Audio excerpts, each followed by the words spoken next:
ওয়ালাইকুম সবাইকে। গত 2 দিন আগে ঈদের পর আমরা রিল্যাক্সেশনের জন্য গেছিলাম আমার মা, শাশুড়ি, বউ, ভাই বোনকে নিয়ে কক্সবাজার। আমরা রাতের জার্নি শুরু করছিলাম। মাঝখানে আমাদের মধ্যরাতের দিকে কুমিল্লা একটা হোটেলে থামেছিল, হোটেল নূরজাহান।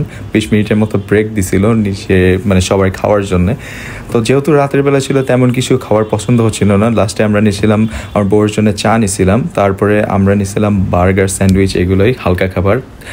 এখানে আমি আমার বউয়ের জন্য চা নিয়ে যাচ্ছিলাম, শুধুমাত্র ওই চা খাইছিল। তারপরে আমি আর আমার বউ এখানে বসেছিলাম খিচুড়ির জন্য। ওদের খিচুড়ি একটা প্যাকেজ ছিল, যেটা খিচুড়ি আর সাথে মুরগির মাংস দিয়ে।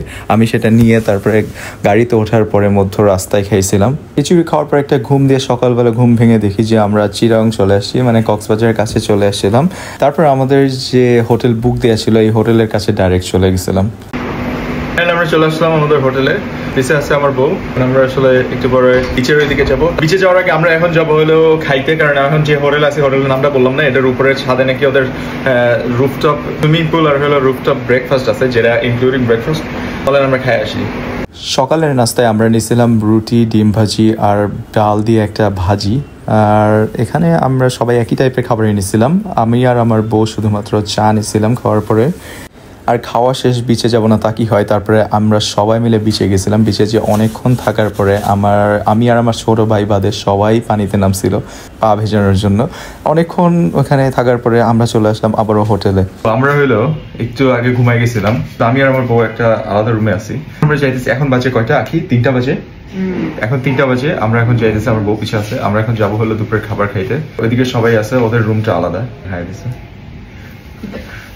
তো চলেন আমরা খাবার খেয়ে আসি। আমার ইচ্ছা ছিল একদম জেনুইন ভাতের হোটেলে যাব। সেখানে আমরা গেছিলাম। আমি যে ওদের বিখ্যাত ওদের এলাকার পোয়া মাছ নিয়েছিলাম, বাকি সবাই মুরগি, গরু নিয়েছিল। আর ওদের সাথে ভর্তা আর ভাজি ছিল, এমনকি ডাল ছিল, যেটা প্রতিবার রিফিল করে দেয় ভাত আর ডাল। এরপর আবার আমরা চলে গেছিলাম বিকালের বিচ দেখার জন্য। আমরা সবাই মিলে রিল্যাক্সে বিচ দেখার জন্য, বিচের পাশে যে দোকানগুলো ছিল সেগুলো দেখার জন্য। আমরা মেইনলি গেছিলাম সূর্যাস্ত দেখার জন্য। তো আমরা এখন যেখানে ছিলাম সেটা হলো কলাতলি বিচ, আমাদের হোটেল থেকে খুব কাছেই। এরপর আমরা সূর্যাস্ত উপভোগ করছিলাম। সূর্যাস্ত উপভোগের মাঝেই ওই বিচের পাশে যে খাবারের দোকানগুলো ছিল সেখান থেকে আমার আম্মা খাচ্ছিল ঝালমুড়ি। আমিও আমার আম্মার কাছ থেকে ঝালমুড়ি নিয়ে ট্রাই করতেছিলাম, যেটা আমার অনেক পছন্দের একটা খাবার। এমনকি আমার বউ পাশে খাচ্ছিল ভেলপুরি, যেটা এখন দেখে খুব খাইতে ইচ্ছা করতেছে, আমার বড় ইচ্ছা করতেছে। পরে সূর্যাস্ত দেখা শেষ করে সাগর পাড়ে আমার বউকে নিয়ে হাঁটা শিখিয়ে, যেহেতু নতুন করে হাঁটা শিখতেছে, চলে গিয়েছিলাম বিখ্যাত মাছের বাজারে সি ফুড খাওয়ার জন্য।